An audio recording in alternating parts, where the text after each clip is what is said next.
Preston, can you hear me? I can't hear you.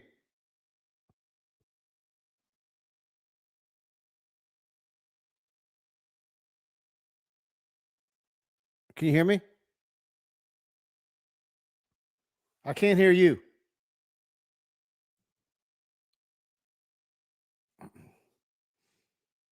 Fuck! I'm going live, dude. I don't know what's going on.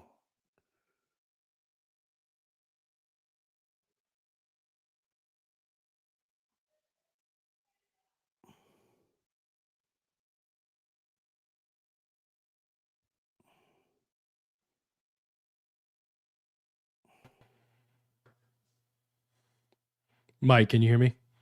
I can now. Yes. All right, here we go. Good. Oh, Mike, I think we're live, man.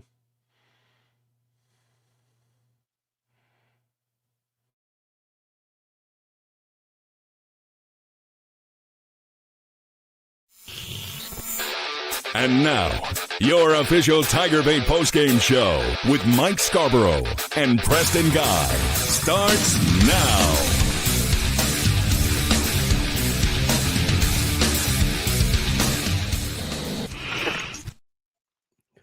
All right, everybody.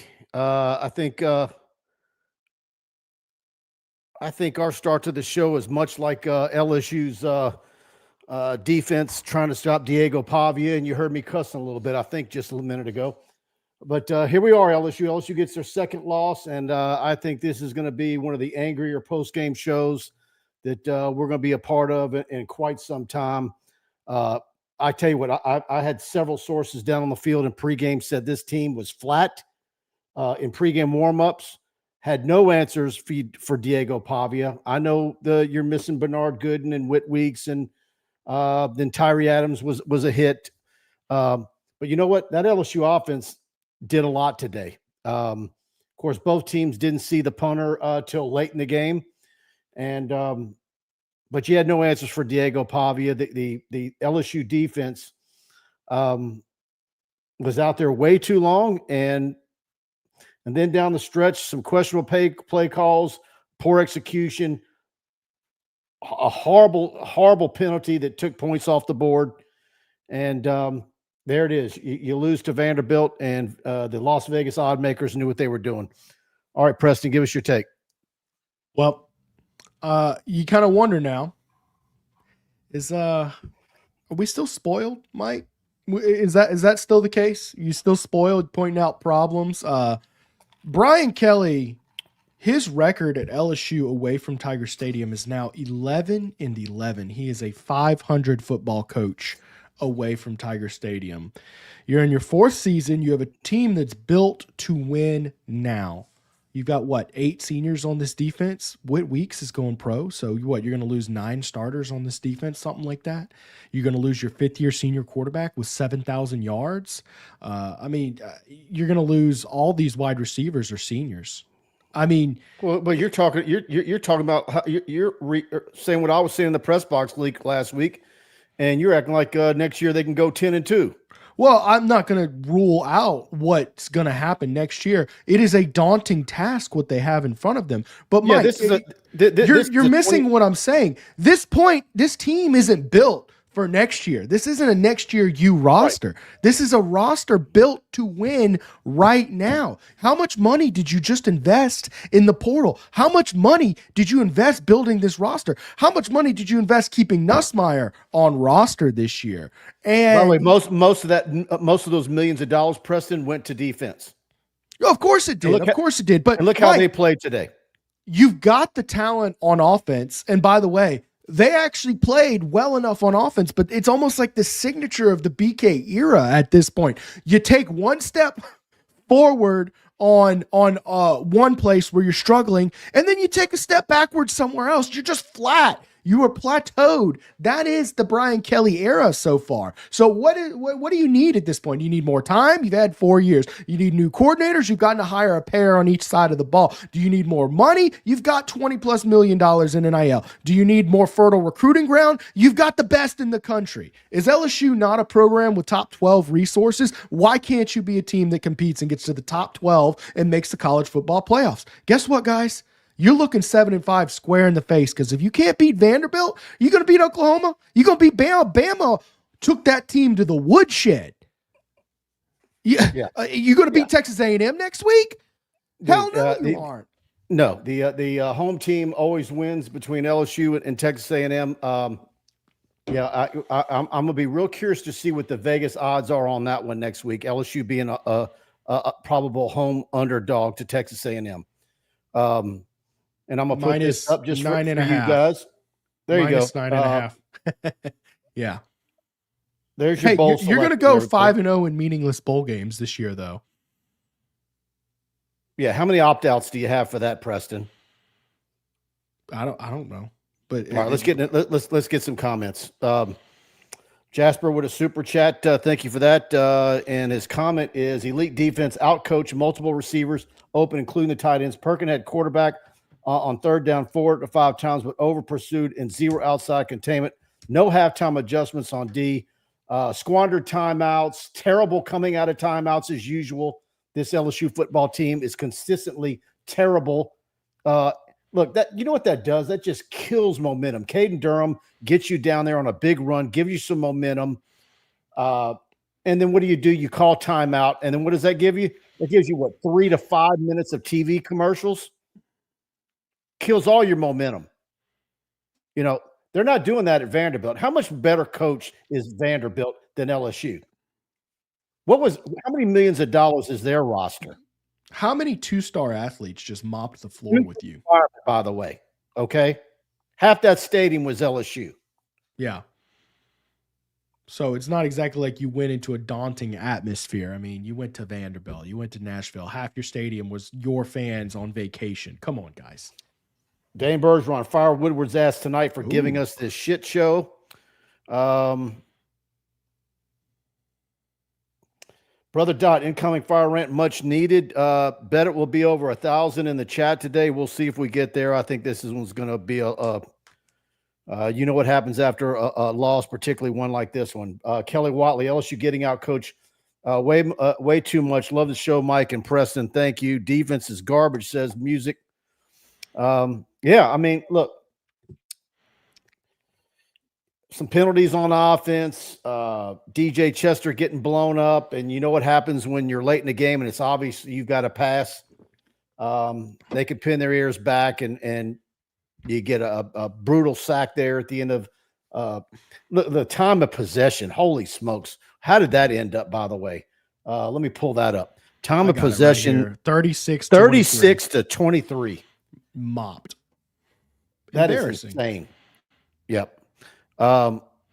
Never liked the Kelly hire, says Apathy. Thought we would be way over his head at LSU. Convinced myself long ago they would never win a title with BK. We'll be bought out in 1 to 2, probably 2 though.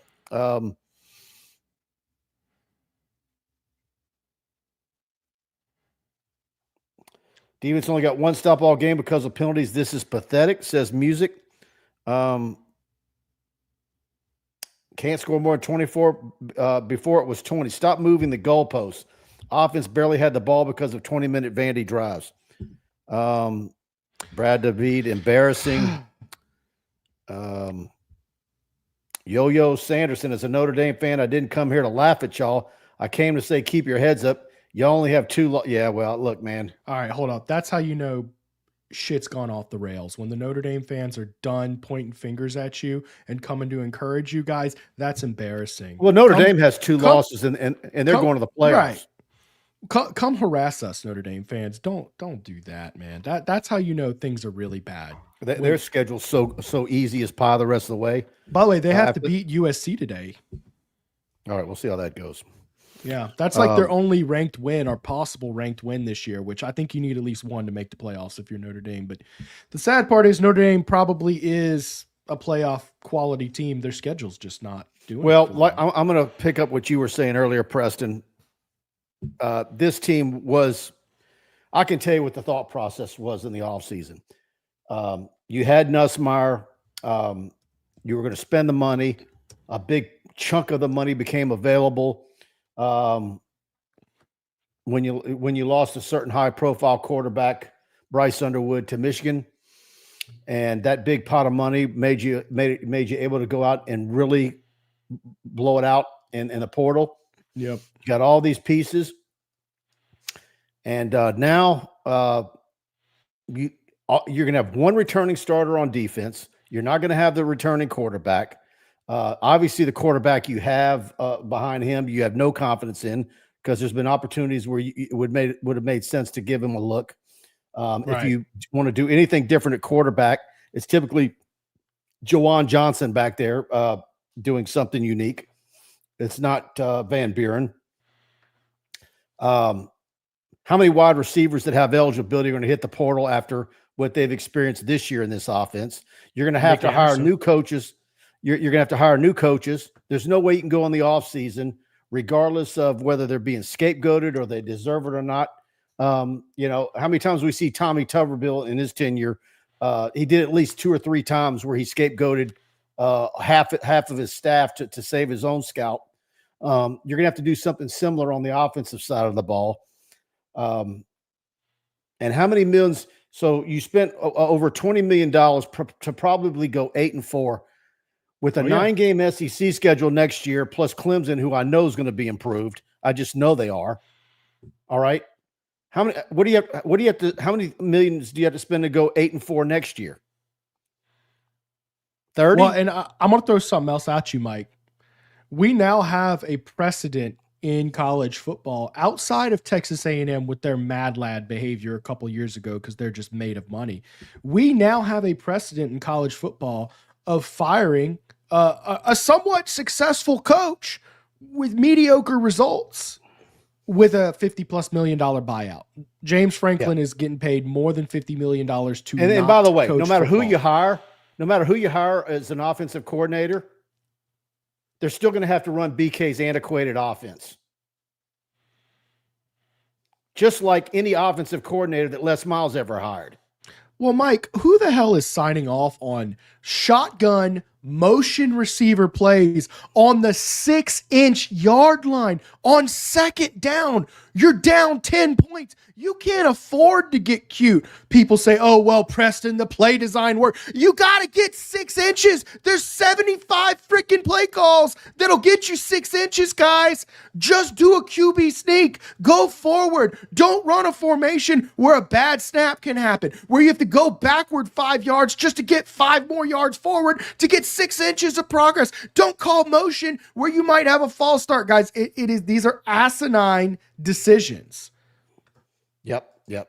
Scrolling down. I got super chats. Let me put them up here. Go, get them for me, will you? Elvis Joven, I try to be positive, but we are 7-5 BS. That's what you showed today, 7-5, because you're not beating Texas A&M, you're not beating Oklahoma, you're not beating Bama. That's 7-5 right there. Thank you for the super chat. Simple, Michael. Simple, Mike. They played better than us today.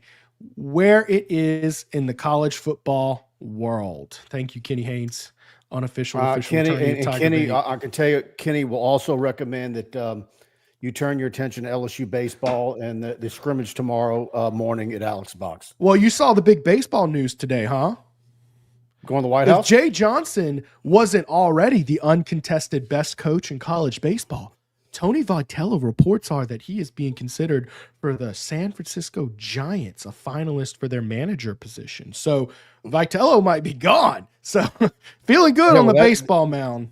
Yeah, well, that rumor surfaced a few weeks ago, and Kenny laughed that off. So, Kenny, you might see what happens. He might need to get some lawyering up on himself.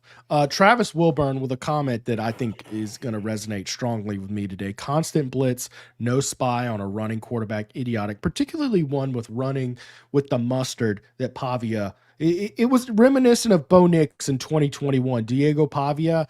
And it is sad that he's such a short little guy and does struggle to throw the ball downfield. Because, man, if he was maybe 4 inches taller, we'd be talking about an NFL quarterback. But unfortunately, it is what it is. He's an incredible player. But, man, you got to do something to adjust to incredible players.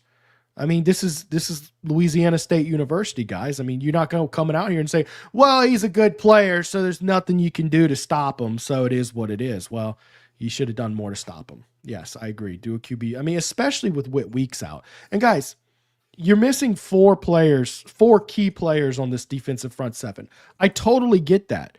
That doesn't account for the wide open receivers downfield, and that doesn't account for the drop off where basically on their first 6 drives they had the ball 9 plays, drove your ball down the field 50 yards on average each drive, and held the ball for 5 minutes and they scored on 5 out of 6 drives. Guys, that's 2023-esque level defensive play that we saw. You tell me 4 starters means you're back to Matt House? Come on, Go ahead and take some more, Preston. I got you here. Guys, a little quick reminder. Guys, we're going to have a ton of comments in the chat tonight. So if you really got something you want to throw out there, throw us a super chat. We'll get it on up, okay? Let's see here. Carl Dunn. Baker didn't adjust. Look, that's kind of what I'm getting at tonight is Diego Pavia punched you in the mouth and you just continued this. We're going to keep on bringing heat and do the same thing we've done all season. They've got tape on you guys. They had adjustments, and Diego Pavia, he came ready to play. He understood the assignment, and yeah, you have to adjust from that. Let's see here. Juan Dunn. Since the O-line sucks, why not start on mobile quarterback? I think the very simple answer for you there is your backup quarterback's not nearly as good as Nussmeier when he's healthy. I mean, we saw him all fall camp. He's just not very good. I think Nussmeier played the best football he's played all year today. And I guess that's the sad part. I don't want to cheapen this show with forced positivity. Let me ask you this, Preston. Who do you think throws a more accurate ball, all the throws, Nussmeier or Diego Pavia? Does under duress count? I'm going to go with Nussmeier. Yeah, but who is the more effective quarterback?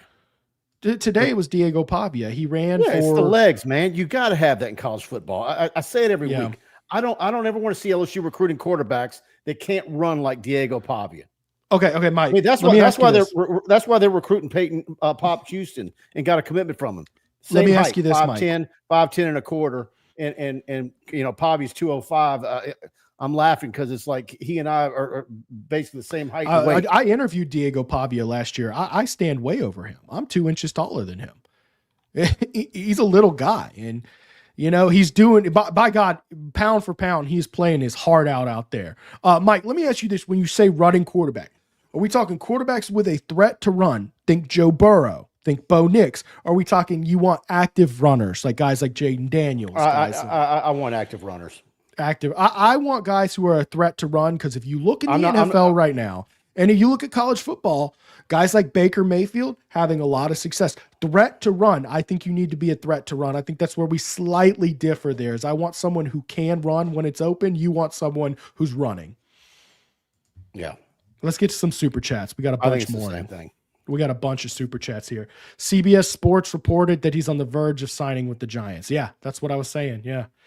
Crazy stuff. You know, Mike, how often do college head baseball coach leave for MLB manager? And by the way, jobs? what would they do there? Would they hire from within? Would they hire one of It's his top October. assistants and It's keep it October. going? I mean, yeah, that's what you do now. I can't remember the last time I saw a baseball coach get a job in October. And I'm not sure who that would be. I don't know either. Go ahead. Elvis Joven, that A&M game will be dead. Well, The sad part is it's a night game. I don't think it's going to be dead, but your season's on the line technically. Now, I think this team, look, I have no vote of confidence in this team at this point, but technically 10-2, you can win out and make the playoffs. Guys, Tiger fans, you know, I understand what the team's giving you, but I mean, this is it. This is it. Yeah, if you don't win this game, that's the sheet we'll be using all year.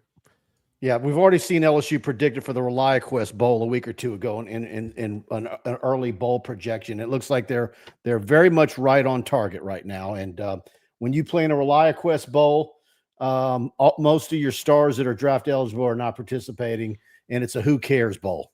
These meaningless bowl games like the Cheez-It Citrus Bowl must be salivating seeing what LSU's been doing, because every year they're going to get a marquee program in their bowl game like LSU. Hey, the Cheez-It guy we talked to, the Citrus Bowl guy was excited to talk to us. And that's what's funny is the Cheez-It Citrus Bowl rep is actually and look, maybe this is something that's been going on for years and I'm oblivious. He actually is a Baton Rouge resident. Okay. It used to be where they flew in, right? And they came in from Orlando or wherever the bowl is at, and, probably had nice meals at steakhouses and so forth. Now they hire someone locally because it's, it's a cost savings because these bowls are hanging on by a thread right now. Go ahead. James Wade with the super chat here. He says, 2 losses against 2 teams that LSU clearly had more talent than.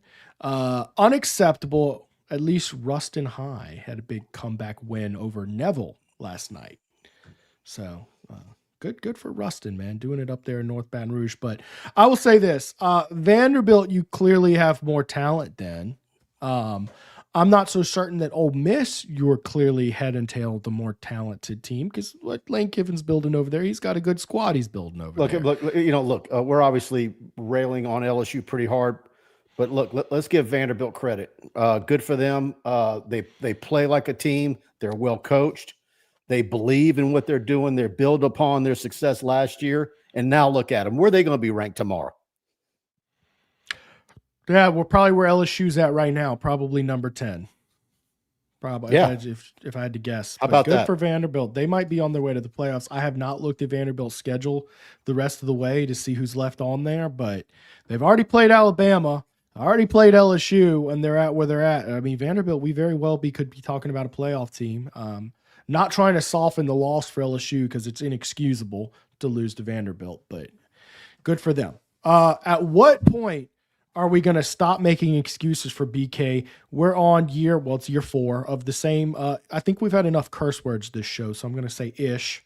Heck, I might even take I'm pretty Franklin. sure when we were getting ready and I was fumbling around and I'm cutting and pasting and the wrong stuff's getting cut and not pasting right. I'm pretty sure I dropped an F-bomb when my mic was wide open. So I apologize for that if that did indeid go out. I think he might even take James Franklin over the school. By the way, we each get one all season. I took mine for LA Tech. You took yours tonight. Maybe yours was more well-timed than mine because yours is probably exactly what everybody in the chat was actually thinking. They just wanted to hear you say it. So there you go. Look, there's no excuses for BK. We made excuses for BK during his tenure, but that's because they were deserved excuses. When you inherit a dumpster fire that Ed Ogeron left you with, you deserve excuses. You're now in year 4 at a program with top 10 resources, and you're not getting it done. And by the way, we also gave him an extra year of excuses last year because, NIL was new and by the way, to get their efforts organized. We see him. He gets just as much FaceTime on television as BK does. Austin Thomas, because they stand next to each other most of the game and communicate with one another.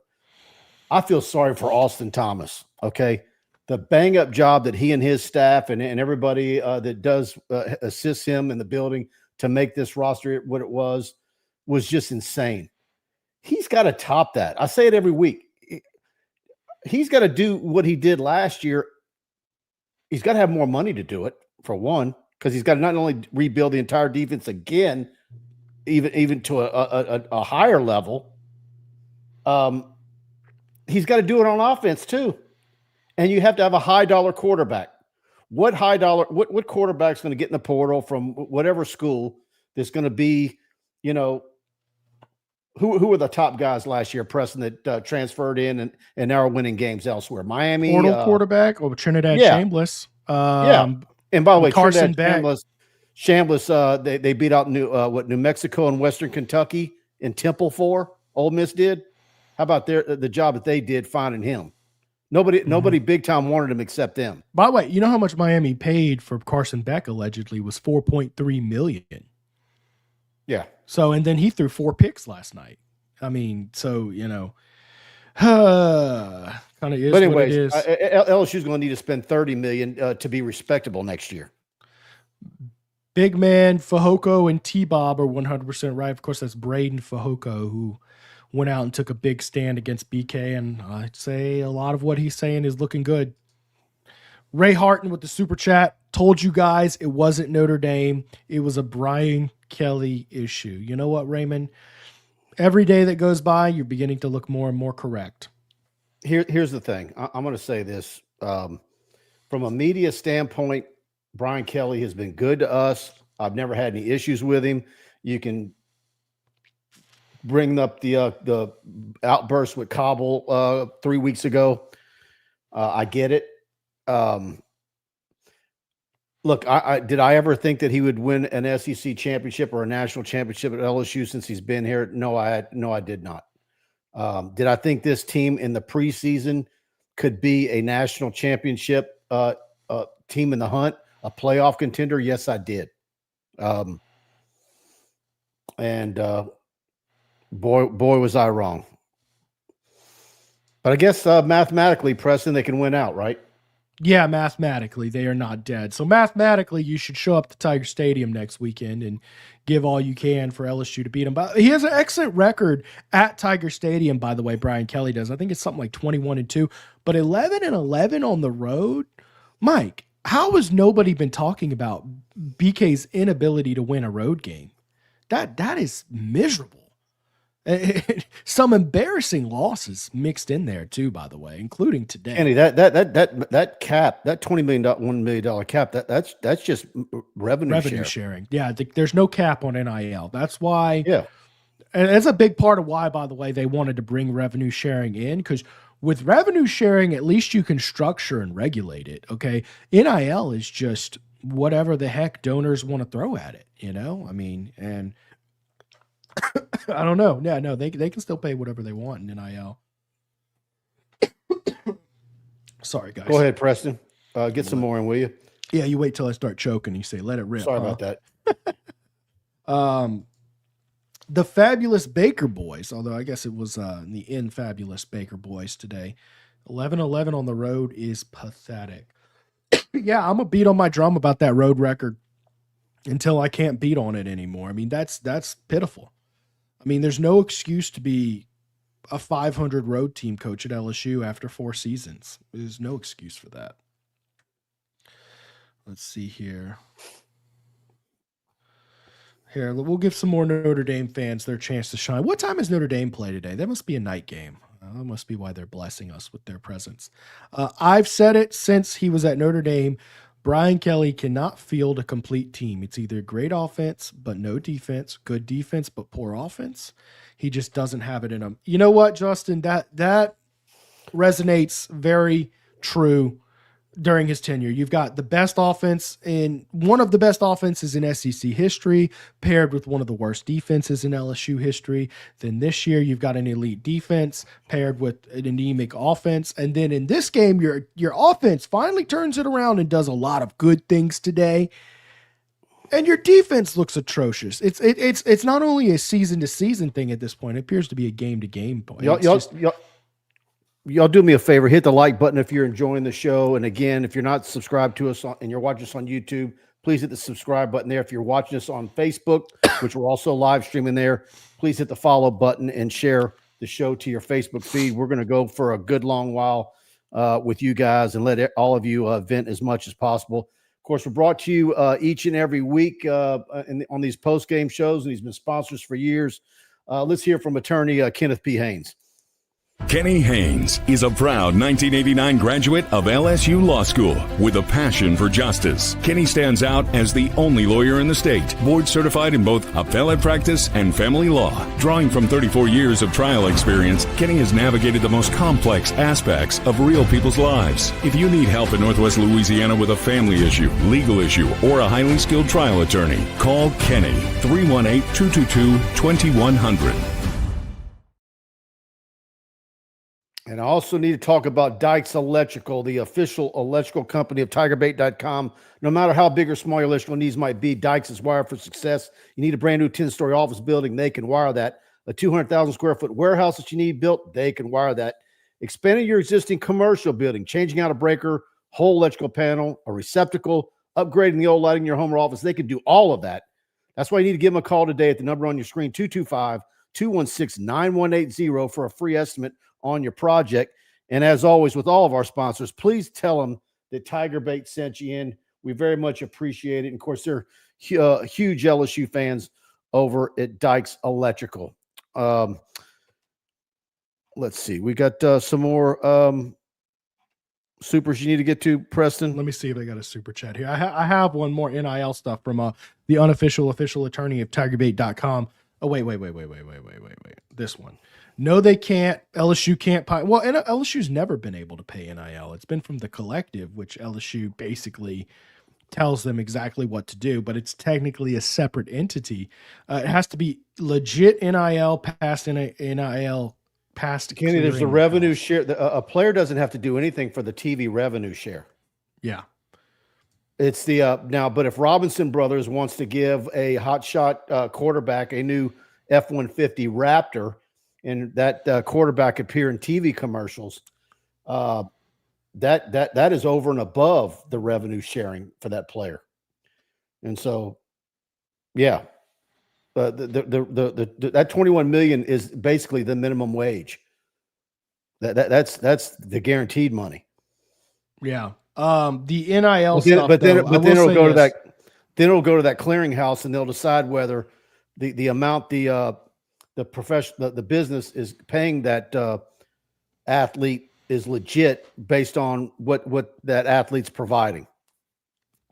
I'll also throw this out there. There has been some talk about the quid pro quo clause on NIL deals. So what that essentially means is you're supposed to get something in return for the NIL investment. And a lot of times they're like, well, they showed up to a charity event. And, there's just been a lot of question of, you can't $300,000 for that. That's not market value. They'll decline that. That's not going to. Well, that's what I'm getting at is they've been just saying, yeah, they showed up to one charity event, so we gave them $500,000 this year. And that's kind of what they're starting to like, okay, we need some real quid pro quo. You know what I'm saying? Yeah, it's just it's very difficult to structure though for the NCAA because every time they try to enforce something, they just get sued into oblivion. And but see, let's say Livy Dunn still had another year or two of eligibility. She's absolutely worth that market because she's nationwide with the ad campaigns. Sure. But I mean, a lot of these guys are getting paid because of their ability to play ball, not because of how many customers they can bring into. But Derek Curiel's market is mainly South Louisiana and Louisiana. And how much do they is that valued at? Well, and Mike, let me throw another concept at you. Okay, at this point, we know most of the money comes from super boosters at LSU, right? I mean, it's just easier to get one guy to donate $1 million than it is to get, 1 million guys to donate $1. If you're one of these big money boosters and you're deciding where your money goes to, you essentially get to pick funds to donate to LSU at this point, okay? You get to choose to donate to Taft to get better facilities. You get to choose to donate to the LSU NIL Collective to get better players, or you get to choose to donate towards a coaching staff's buyout. At this point, I mean, which one do you think is the wisest investment for these guys to get LSU? And that is why in this era, I think losing the fans, effectively you have lost the fans today. I think that you had already lost a bunch of fans last year. You start winning some back with a good off season. You lost some more during Ole Miss, and today losing to Vanderbilt, that is like, man, a lot of people are going to be jumping ship. I think that it's a pretty damning situation that Brian Kelly finds himself in, and I think it will take a Herculean effort to overcome it, in my opinion. Am I off basis with that? No, go ahead. I agree. All right, let's roll. Let's get some chats in here.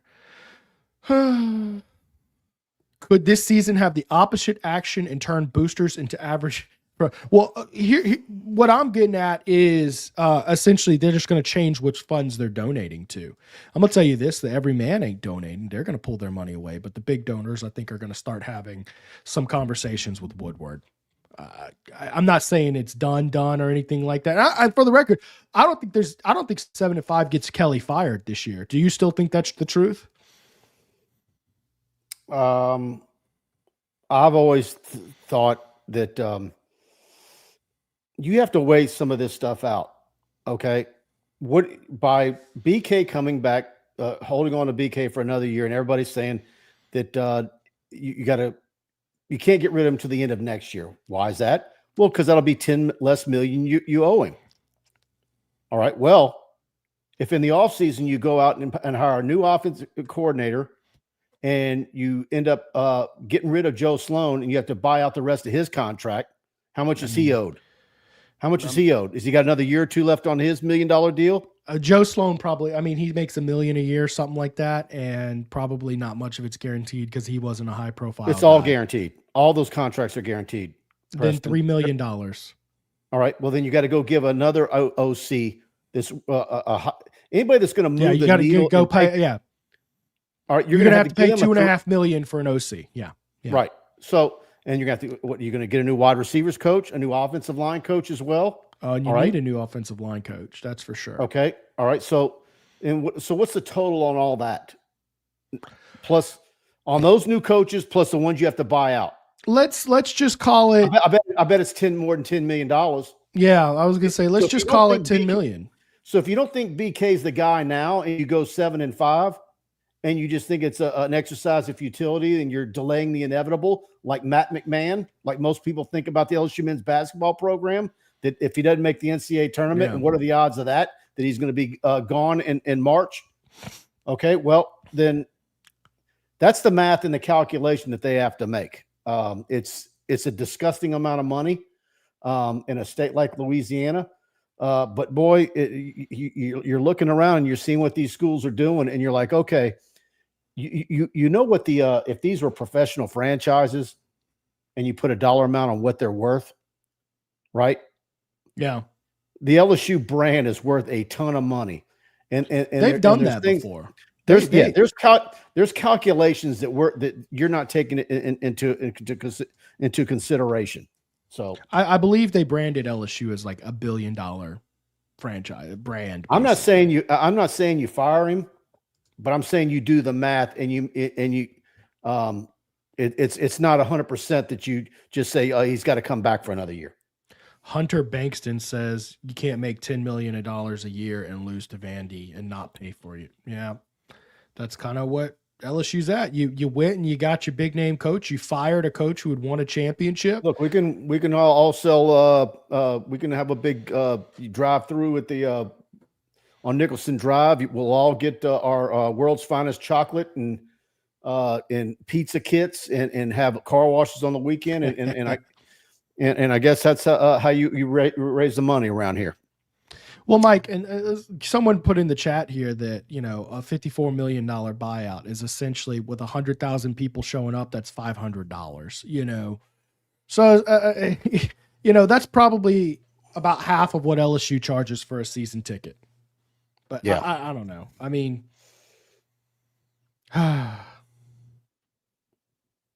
boy, I think we're going to get hit with that one a lot. Giving Big K a 10-year contract was criminal. Rick Kelly says hit the like button. Thank you for that.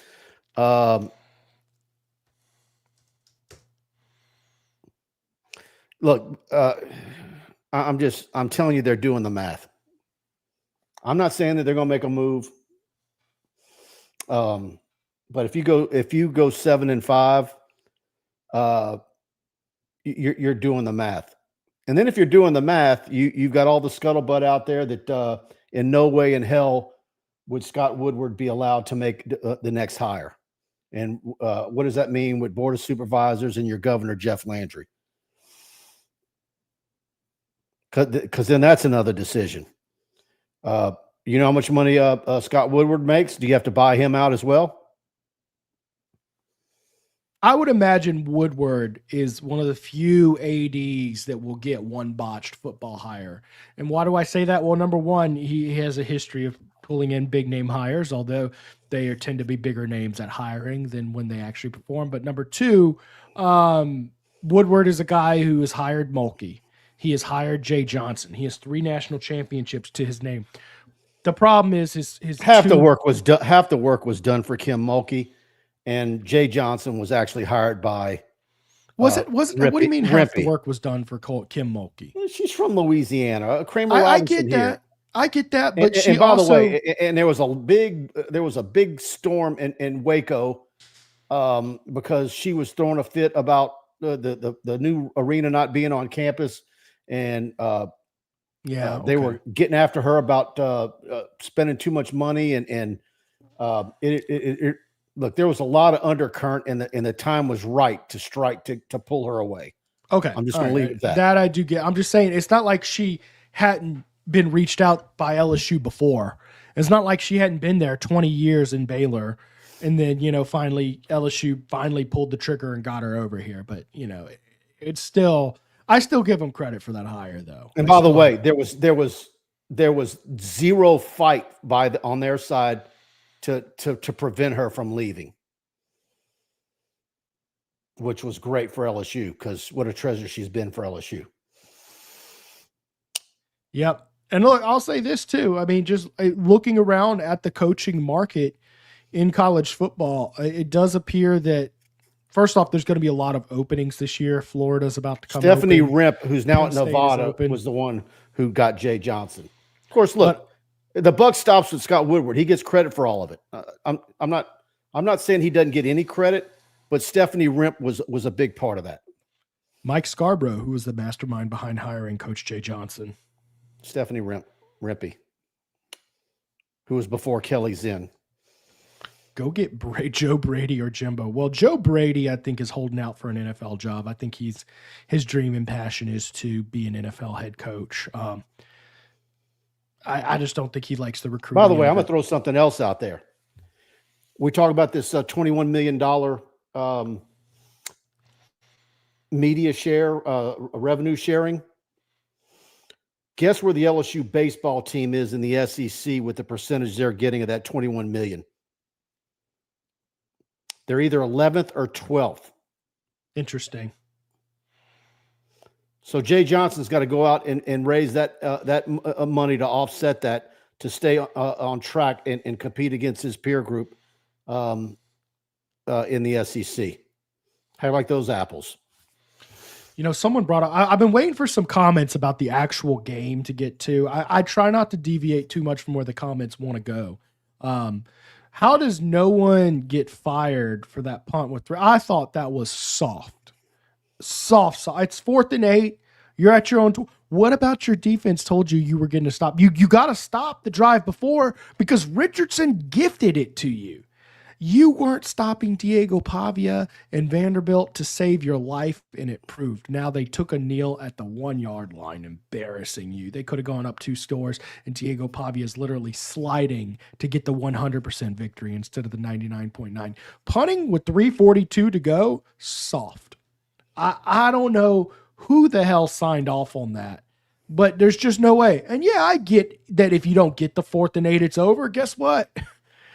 It was always over because you weren't stopping Vanderbilt today. I mean, they moved the ball at will all day long, up and down the field with long, sustained drives. It was not fluky crap either. Sure, Diego made a throw out of his mind, throw every here and there.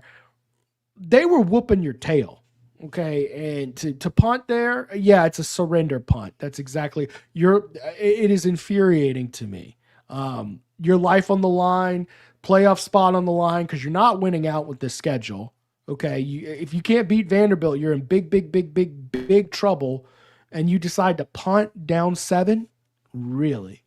That and the cute motion on the 6-inch yard line. We're going to call shotgun and call receiver motion and draw up a cute play. Brother, it's 6 inches. Just go bully them. Get a fullback, go under center, QB sneak, run the ball. Move forward. It's 2nd down. If you don't get it, You get 2 more chances at it, fellas.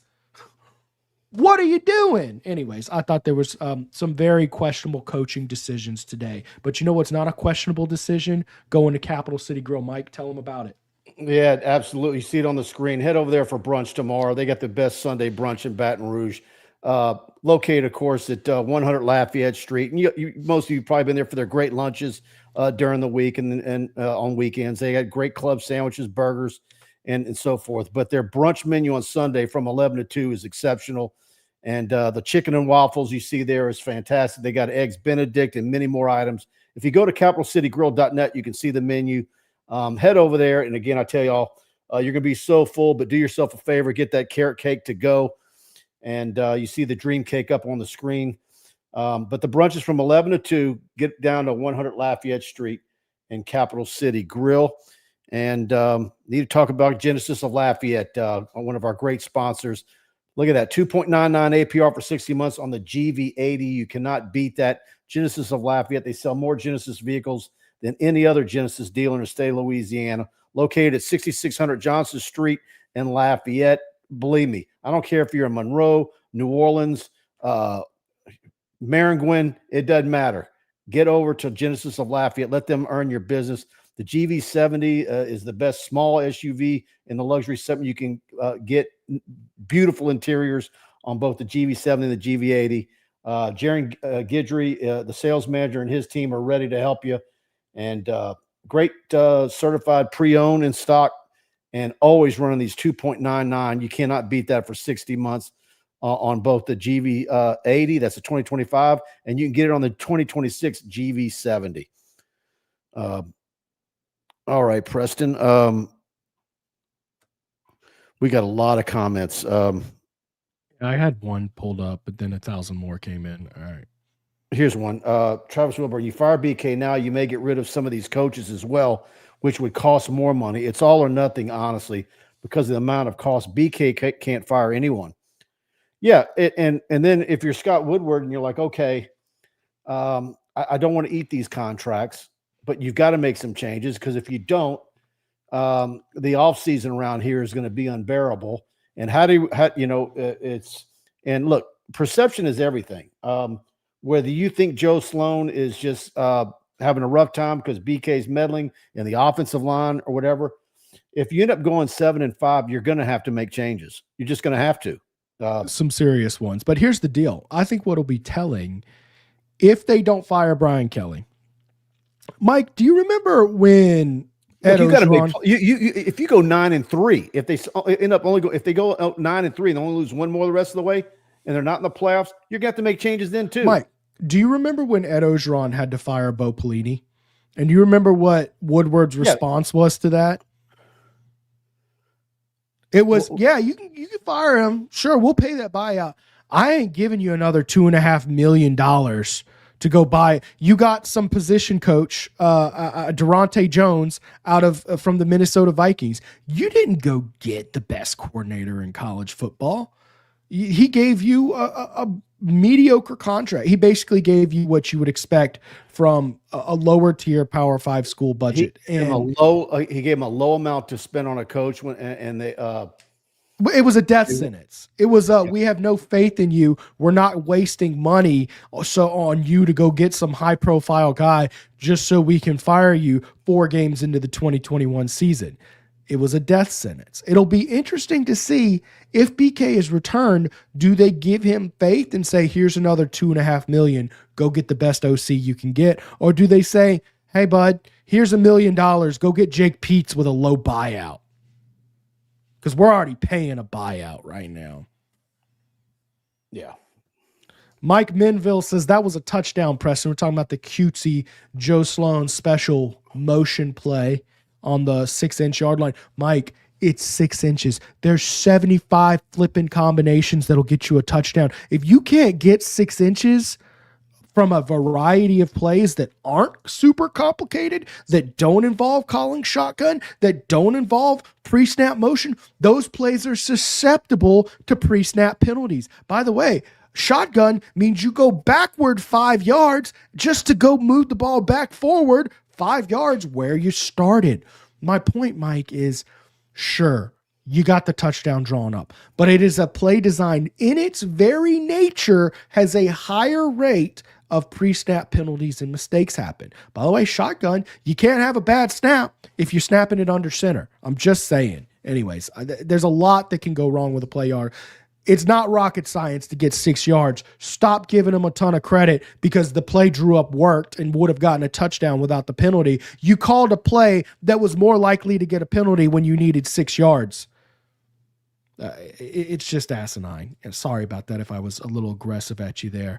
I got a couple super chats here, but no comment. Go ahead. AA Ron, and I'm going to try to find your comment here, but thank you for the super chat, AA Ron.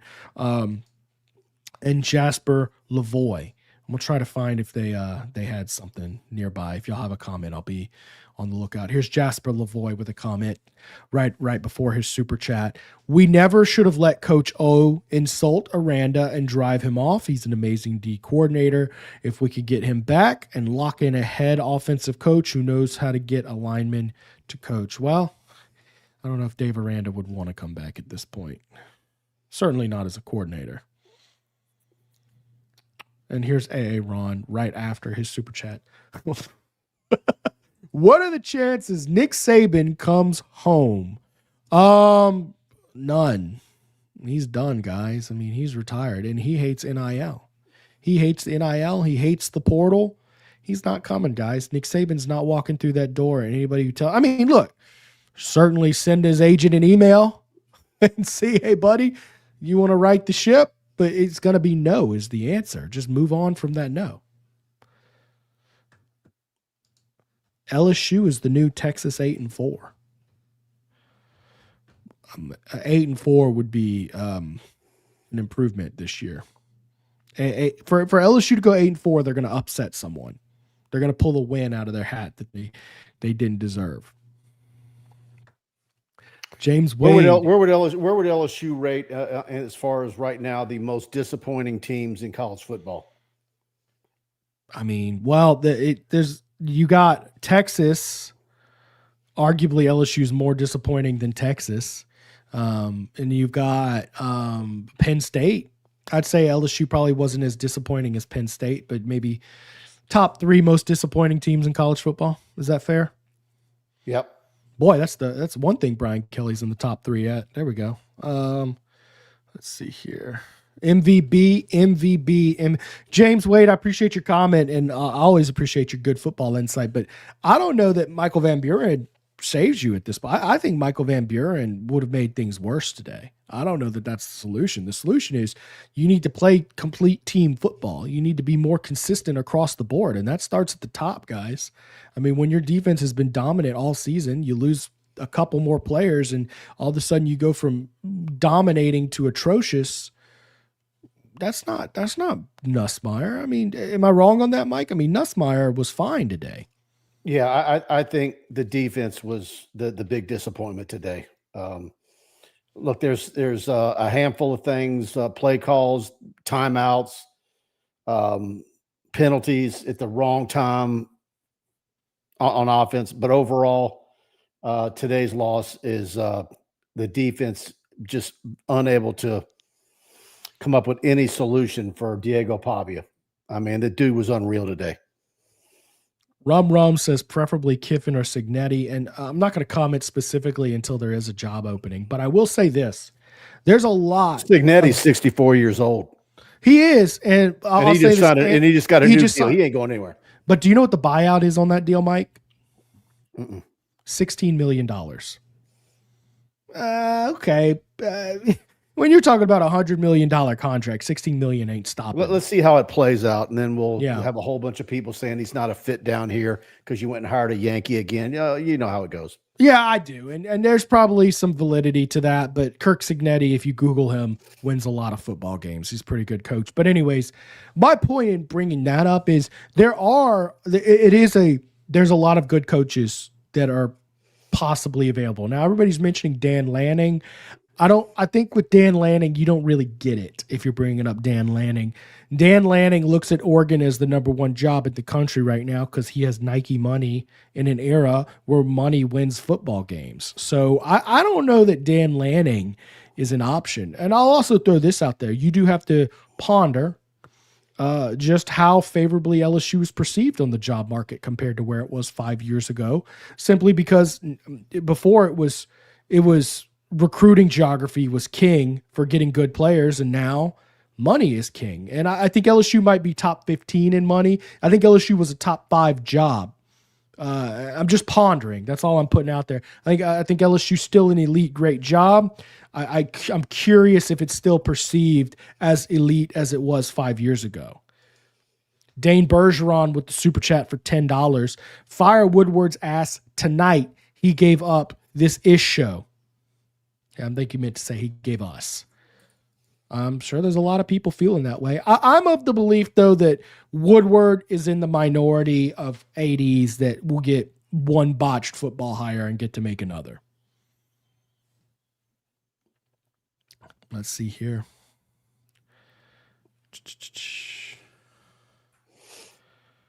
Bigger question is, when does Woody get canned or just do fundraising? He can't hire football. He can't hire basketball coach. Well, I'm going to tell you this. He didn't botch that basketball hire. Who was coming to LSU at that point?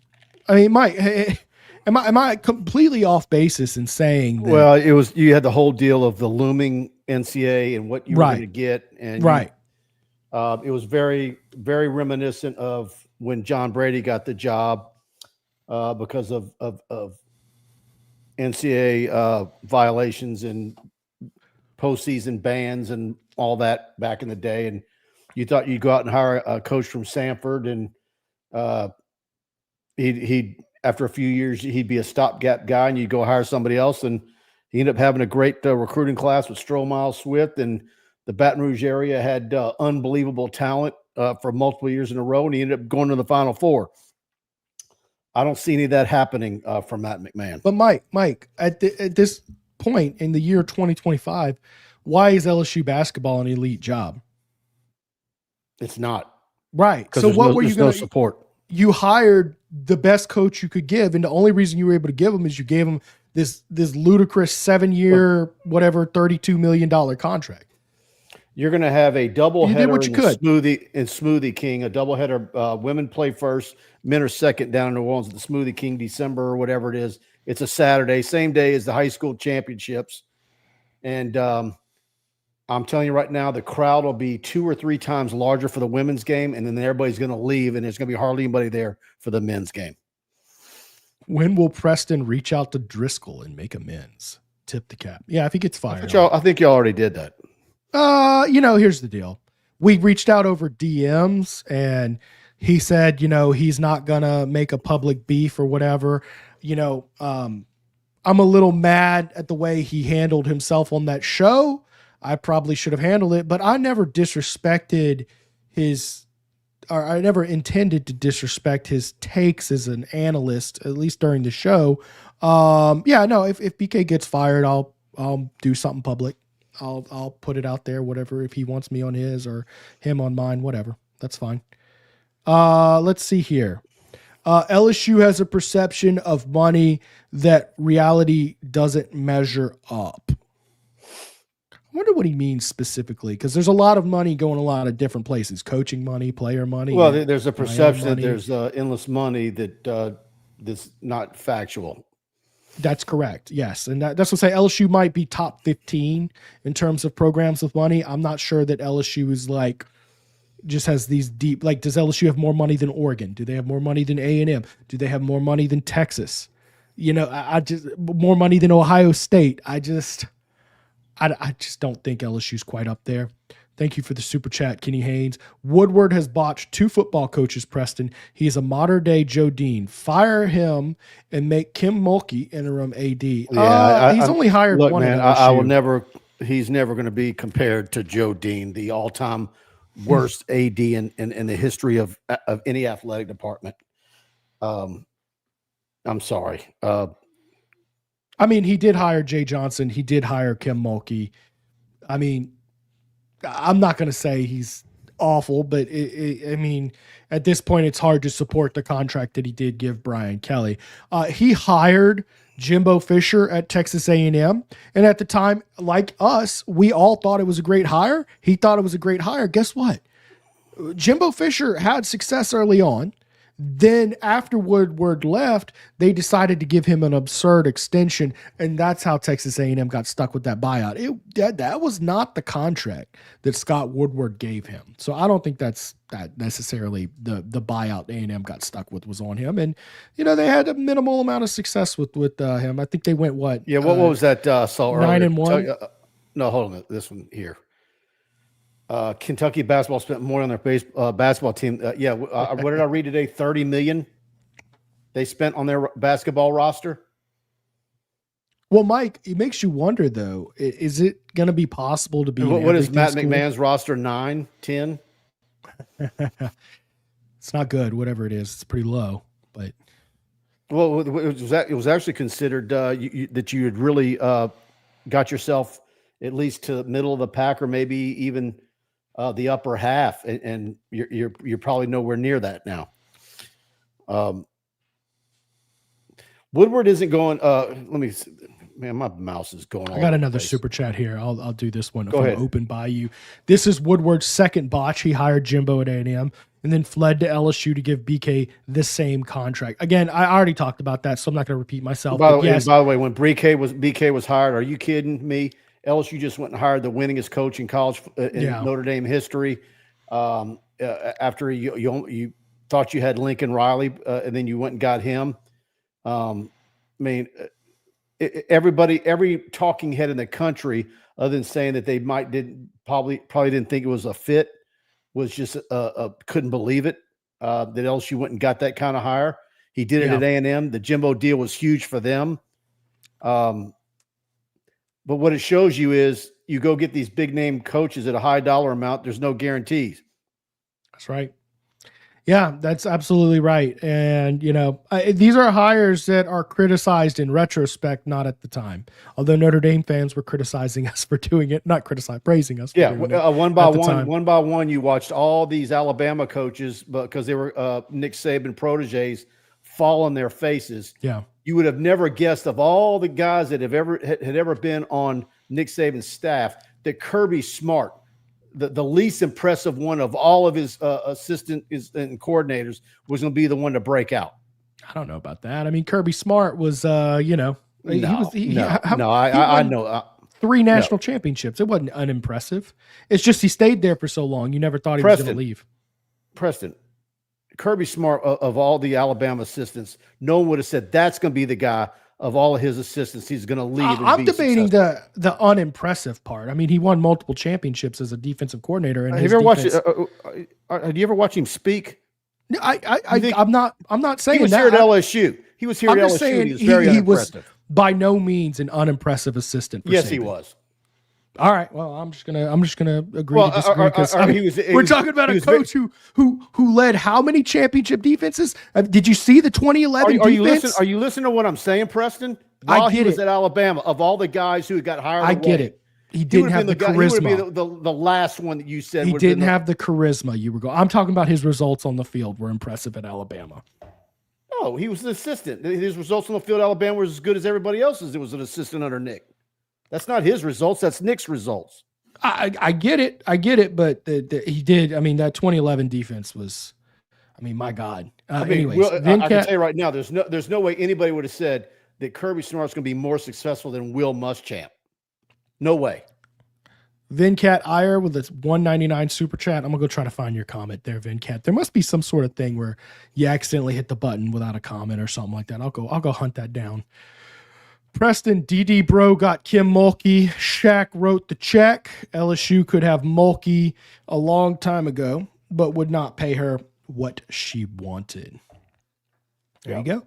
That's good. That's kind of my point bringing up earlier, though, is, it's not like LSU hadn't tried to go for Mulkey before. No, DD Bro was a part of making calls and talking to her and so forth. But DD Bro was not the sole reason. I mean, certainly when Kim Mulkey was giving her bouquets and talking about who she spoke with, DD was a part of that. But that was not the DD Bro is not who you give all that credit to. I want LSU factor. to hire Lane Kiffin. Enough of all this. Would he even come here? I think he would have a really good shot. I think LSU would have a good shot. Not going to say it's for sure, but Landry Kiffin lives in Baton Rouge. Yeah, Boschman super chat. Will Lane Kiffin even? No, that I don't see that ever happening. You don't think LSU has a chance to bring Lane Kiffin here if they wanted to? No, really. I think they'd have a good shot, but it's one of those things you don't really know. I mean, Auburn tried to hire Lane Kiffin last year, and we saw how that went. He decided to stick around, but I would assume LSU is a higher profile job than Auburn. I guess that was 2 years ago when they hired Dane. Woodward did get Mulkey, but it was like I said earlier, it was a perfect storm. The timing was absolutely perfect. She had a lot of run-ins with the AD there. The old guy that was no longer the AD there. The new guy was she was dead against not having an on-campus arena. They chose a site that was off campus, just barely. And I think between that and the men's basketball team having huge success, a lot of behind-the-scenes infighting about budgets and accommodations when our team's on the road and five-star hotels. I mean, I heard all these stories. It was a perfect storm for LSU to make the move. Hiking engineer says Kiffin wouldn't go to this dumpster fire. I mean, what job do you take in college football that isn't a dumpster fire? What job do you take that is, and what makes LSU more of a dumpster fire than, any other program? I mean, I'll just say that I just think there's a lot more stuff out there behind the scenes that a lot of athletic directors know about Lane Kiffin that's not public. Just a little bit of positivity in the chat here. We can still win out and go to the college football playoffs. Oh boy. Yep. Sure. That is mathematically a correct statement. Biggest mistake was pushing Denbrock out. He did it at Notre Dame, and he did the same at LSU. Is that true, though? I saw T-Bob put that out there. Well, look, I mean, there's some scuttlebutt about making co-coordinators, and a lot of people said Denbrock liked it up north better. I mean, who knows? I think it was a combination of things. Well, Notre Dame's like 20 miles from his hometown. The Sadvocate. Nice. I love the Sadvocate. Great folks over there, and I'm still waiting for my tumbler. I may be one of the few who ain't mad at this dumpster fire. Yeah, I think you're going to have some fun, the Advocate. Looking forward to some of your humor. If y'all don't follow the Advocate, do yourself a favor. Always great stuff. CK, Preston, Mike, this is why I wanted Lane. He is a master of his craft. Look at what he's doing at Ole Miss. He has one more with less, period. Man, what about Clark Lee? Well, let's see what Clark Lee does this year. Who has more of a payroll for NIL and resources to go out and get players and recruit? Lane Kiffin or Clark Lee? Clark Lee's doing a good job. And after what I said, look, what we've seen LSU lose to both those teams, would that be a whale of a game, Preston? Who are you taking? Ole Miss and Vanderbilt. Who would you take? There's what has Clark Lee done without Diego Pavia? And I asked that in sincerity. I don't really know. Well, I don't think there's been much. Are you suggesting that he needs to strike while the iron's hot, and if he's offered a bigger job, take it because post Diego Pavia, they're going to come down to earth? Oh, 100%. Unless he goes out and gets another one like him. He was a Notre Dame defensive coordinator until 2020, and he's been at Vanderbilt. He didn't win anything at Vanderbilt. I mean, he went 2-10, 5-7, 2-10. So without Diego Pavia, I'm not going to denigrate what Vanderbilt's doing. So why do I throw that out there, Mike? There's a coach from Southern Miss who brought Southern Miss to unfounded heights in the 1990s. Do you know who his quarterback was and what job You're he gonna do took? Brett Favre, Curly Holman on me. That's what I was in the middle of that. You weren't even born yet. Mike, I was. So? I was actually at a USL Southern Miss game when Brett Favre won it in the last minute back in the day. Okay, but is that not a valid? Are you just mad because I took your? No, point? That's the Joe Dean. That's the Joe Dean era that we talked about earlier. Yeah, okay. I mean, but that's a very well-known point that you have to learn from your history. Is there's a lot more going on. There's Pavia is obviously a generational player for Vanderbilt, and got some Johnny football type vibes going on with him as well. I get it, but there's a lot more in the surrounding cast that bought in and are believing, and what they've done to coach those kids up. Yeah. I also believe Vanderbilt's success, unprecedented success, being perfectly aligned with this NIL era that we're in. And now you can't tell me Vanderbilt doesn't have money. I'm not saying they have more money than LSU because let's not be ridiculous. But I am saying that Vanderbilt is able to put together it's a better job than you think it is, simply because Vanderbilt now, all these highly educated, highly successful donors can now pay players directly. That's why Diego Pavia is suing for an extra year of eligibility and why he's here this year. Jed, I have skivvies older than you, Mike. How old are you, Jed? You got to be 85 talking like that.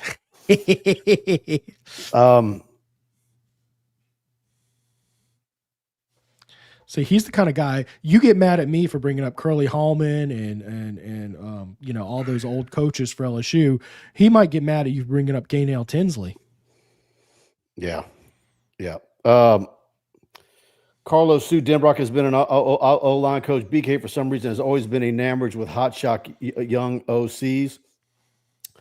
Well, the thing I asked about that, Carlos, if he likes – look, the game is going to younger coaches. Look at the NFL in the youth movement.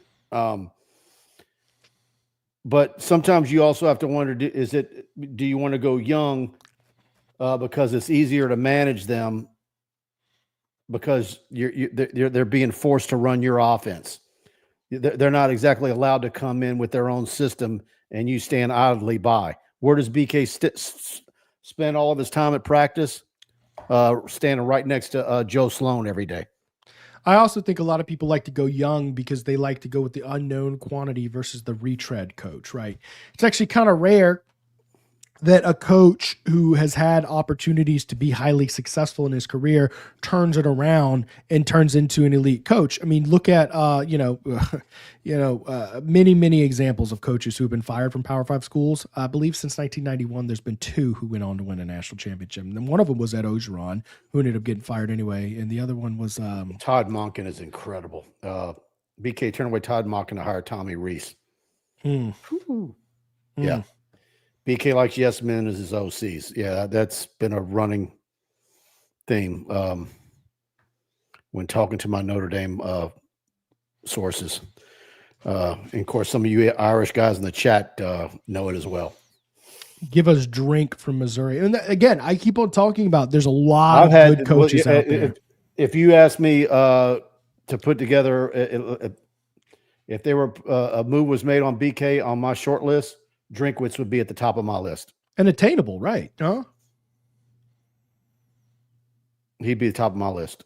Yeah, I mean, that's a really good. My point By the way, there's a lot of good coaches out there right now, guys. There's been a lot of talk about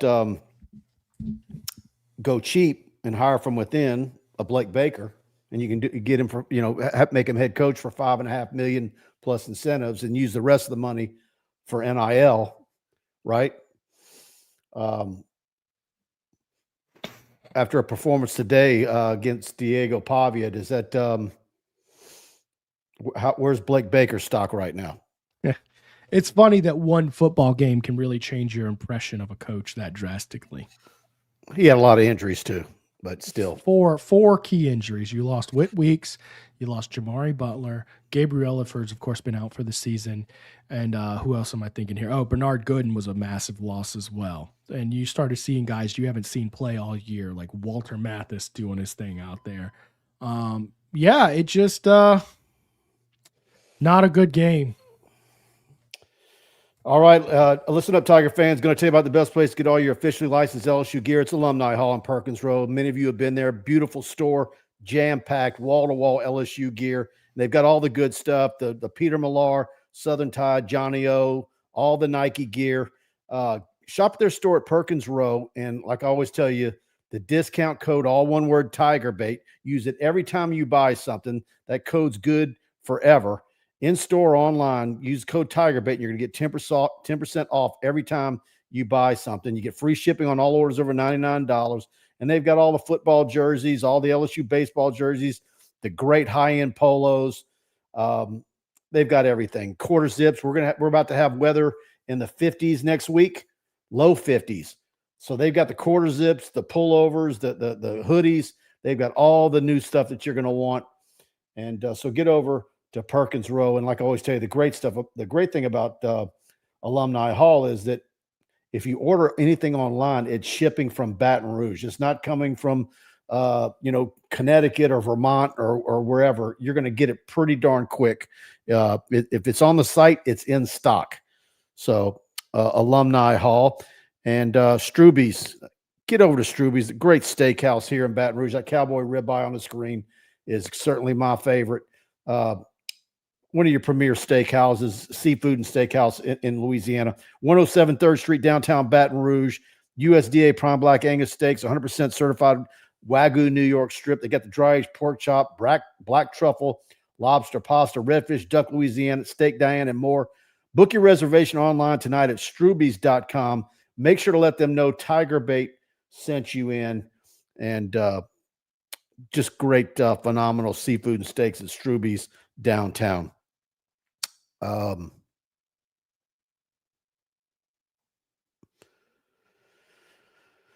right.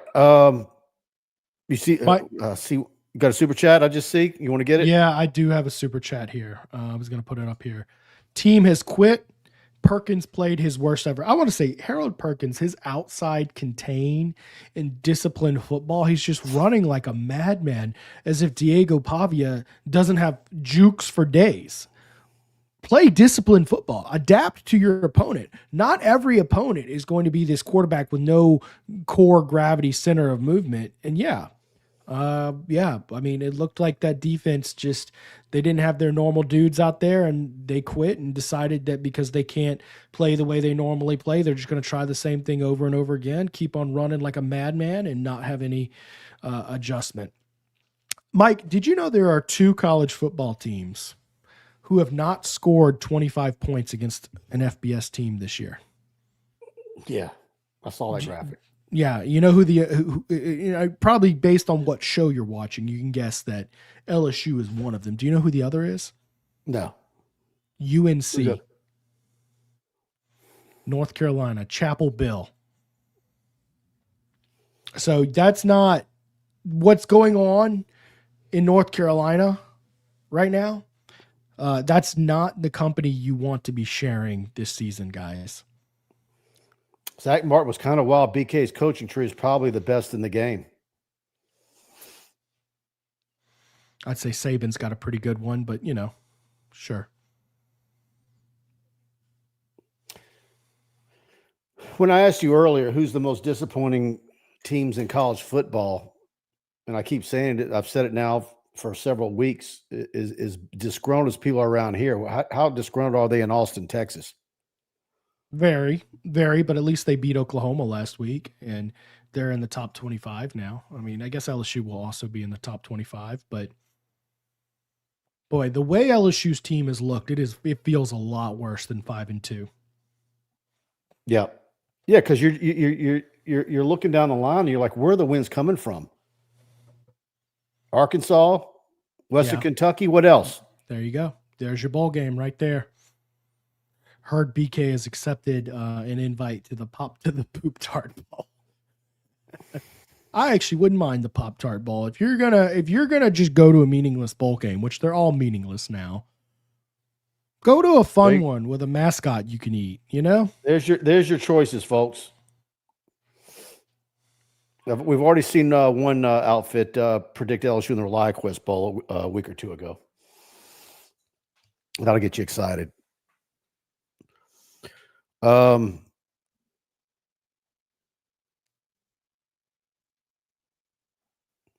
Trey, we definitely screwed here in Austin, laughing line, but I'm not a Texas fan.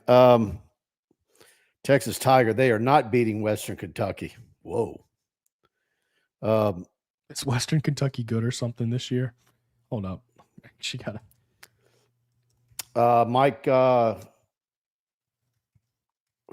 going to get this. Mike Tish Rob? Oh, boy. Mike. Sesharobe. That's my guess. Man, I usually I pride myself on being able to get it right. Damn it.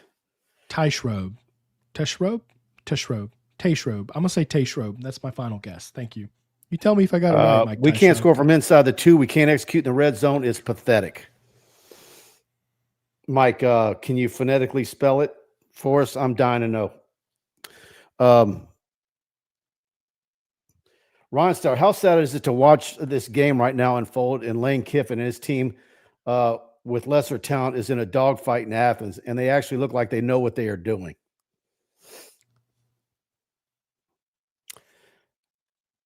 What is the score on that game? Do you have it in front of you? Yeah, it's Yuga up 17-14. Okay. What are you going to say about Ole Miss if they win that game in Athens? A lock for the playoffs? Yep.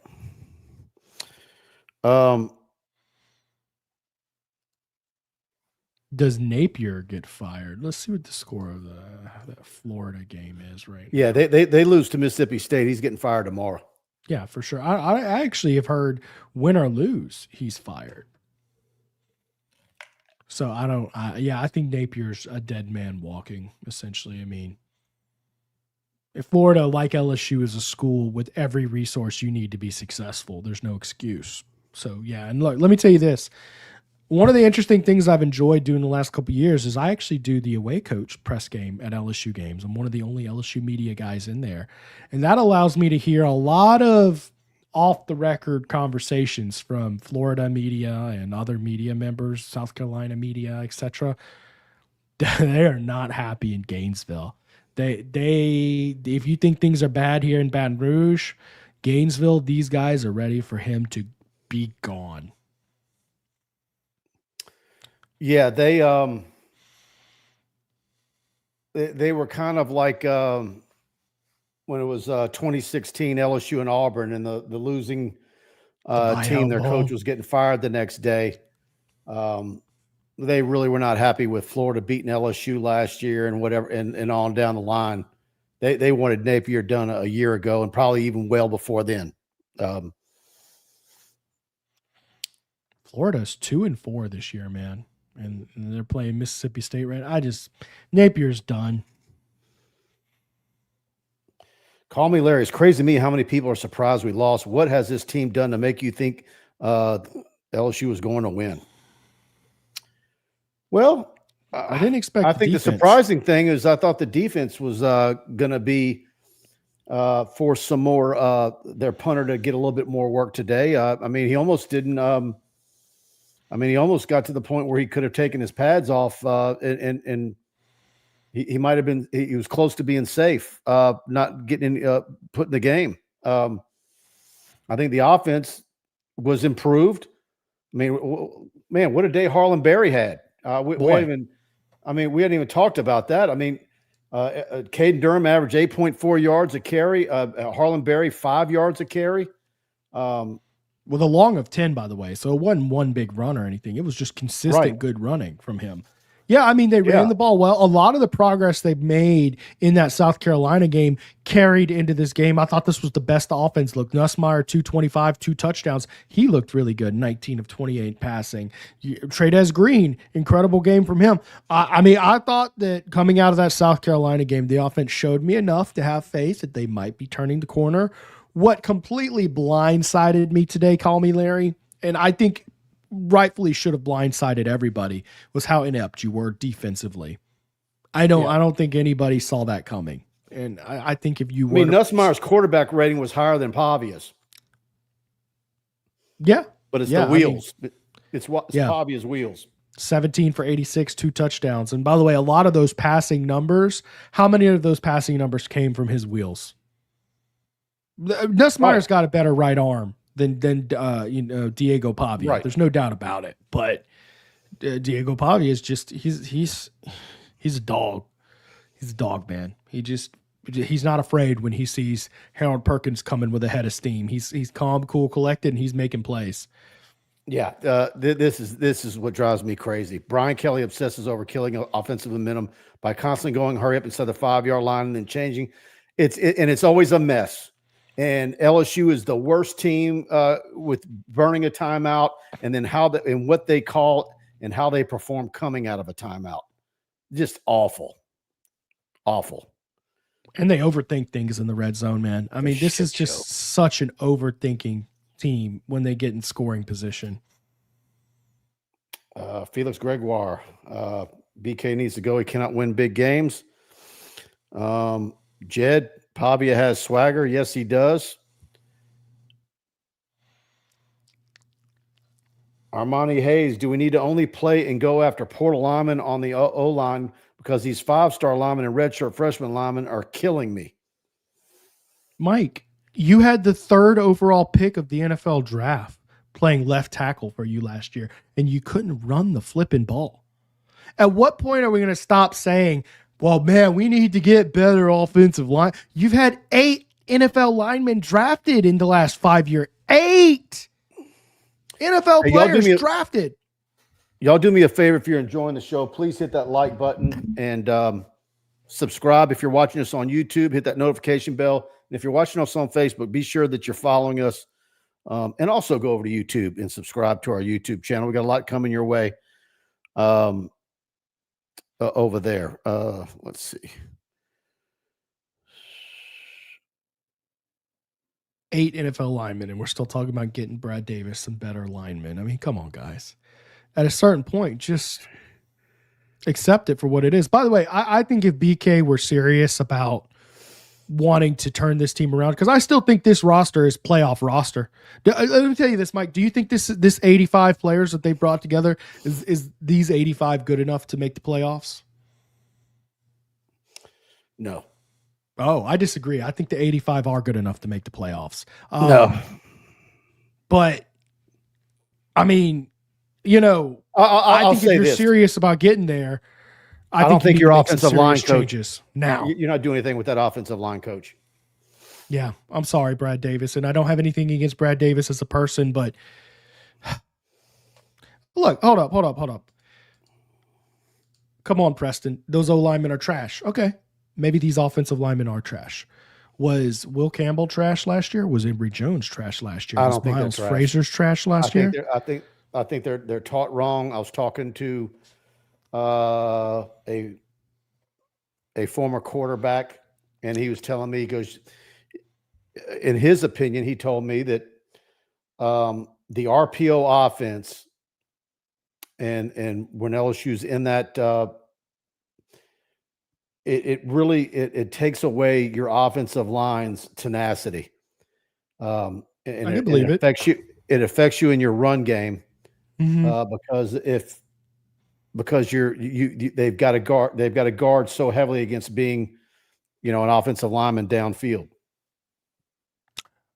Yeah, and one thing I'll say about the coaching of this offensive line. So I played right tackle in high school, obviously not at the level that these guys are. So I'm just going to do you a very elementary concept. Like, this is the basics of offensive line, and it's your pass blocking. You have a speed rusher last week, Dylan Stewart, going one-on-one with Weston Davis. Now you get running back chip help here, okay?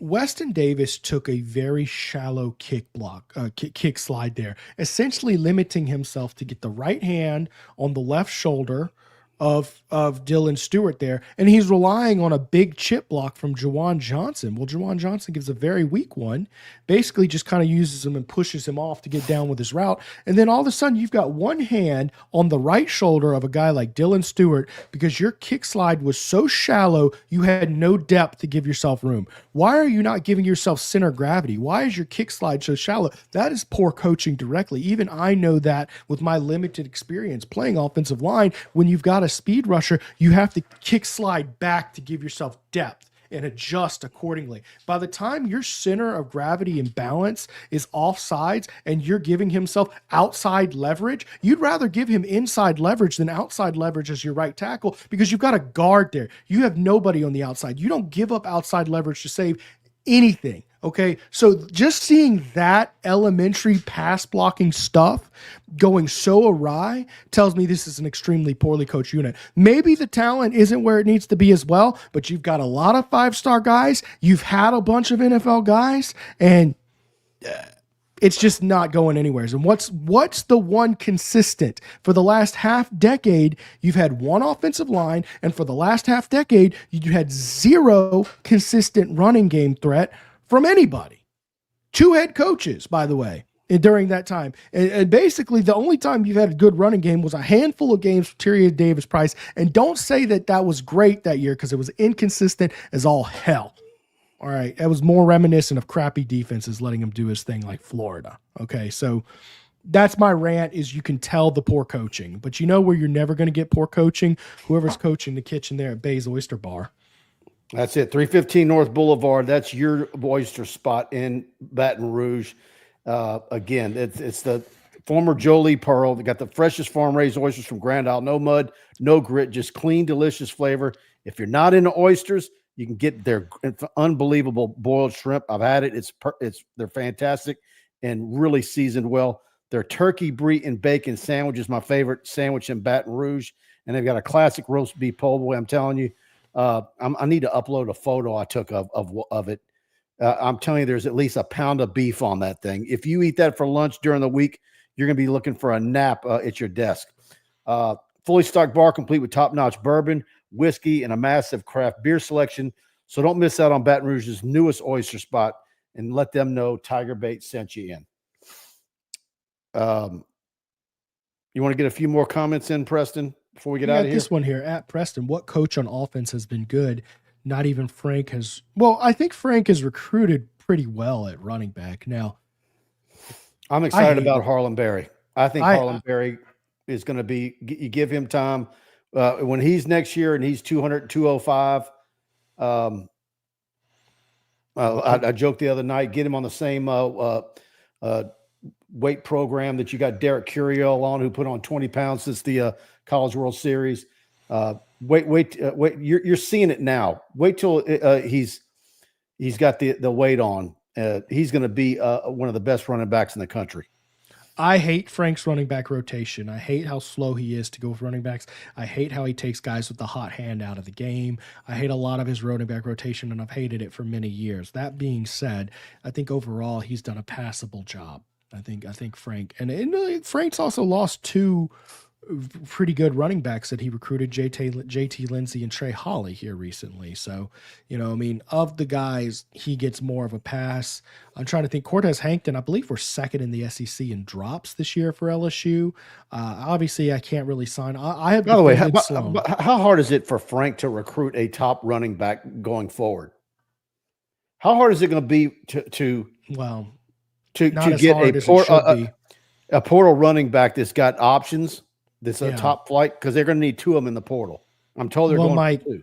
The honest truth is not as difficult as it should be based on your results in the field because you're in Louisiana. If the money is even with whoever you're competing against for those guys, or close, and if Brad Davis is still your offensive line coach, good luck. Well, we've seen Louisiana get you a discount a number of times on these guys. Yeah, I'm just saying it's going to be easier. They haven't earned it being an easy recruit, but these guys grow on trees in Louisiana. They just do. I'm sorry, you'll find a good running back. It's not exactly the hardest job in the world to be the head, the running back coach at LSU and go recruit good players. It's just an easy task, and I mean, even if you're doing a bad job. Yeah, and these running backs are way better than they're showing you. It's. Oh, I concur. I think Caden Brad Durham Davis and has Harlan got Murray, to go. He's got to go. I think I concur completely with you. Preston, T-Bob agrees with you on your poorly coached OL, and this adds to the softest LSU team he has seen. Oh, I'm glad T-Bob agrees with me because, I mean, he played at a much higher level than I ever did. But I always try to not insult the collegiate athletes there because I was never close to being as good enough to be a collegiate athlete. But I do know some basics when it comes playing offensive line. I do know a lot of the elementary tactics, and they don't change just because you go to a higher level. I mean, your kick slide is what your kick slide is. So thank you for that, Dane Bergeron. A lot of super chats from Dane tonight. He wanted to make sure his impact was felt tonight. Yeah, well, Dane's one of our great subscribers and been a big supporter of TigerBait for many years. It's a good looking hunting dog, by the way. You want to get some more, Preston? Yeah, I sure would love to, man. Let's see here. Durham is slow. I think Durham is fighting off some injuries, and he's probably 90-95%. Yeah, to see him get caught from behind the way he did on that 51-yard run is disheartening. I believe he runs a 10-1 100-meter dash. He was second place in the Texas 5A state championships for track and field in the 100 meters. So to see him get caught from behind as often as he has, I guess it's one of those track speed versus football speed situations, but it also could be a health and injury thing. Harlan Barry certainly looks like the faster player. Am I off basis with that, Mike? Yeah, he is. He is. But Durham was a track guy. I mean, he's not slow. He's not 100%. And a guy gets an angle on you, run 45 yards, you're going to get caught from behind. There's been great running backs. I mean, Clyde used to get caught from behind all the time. He had a nice pro career. Yeah, that did happen to Clyde a bunch. This program is a bunch of frauds. 8-4 was supposed to be the all-in year. I'm done until opening day at the box. Well, you got women's basketball. Come on, man. Yeah. Another super chat from Travis Wilburn. Serious question. BK is supposed to be the GM coach, but he wants to meddle with the offense. This is a soft LSU team. LSU outsmarted itself on most of those plays. All right, Travis, here's my ultimate hot take that I have as a reporter, podcaster, whatever you may call me.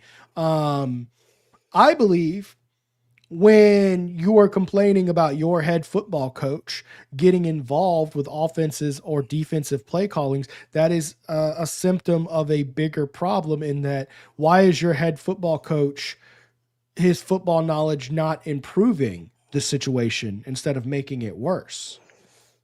I think that in itself is problematic. Yep.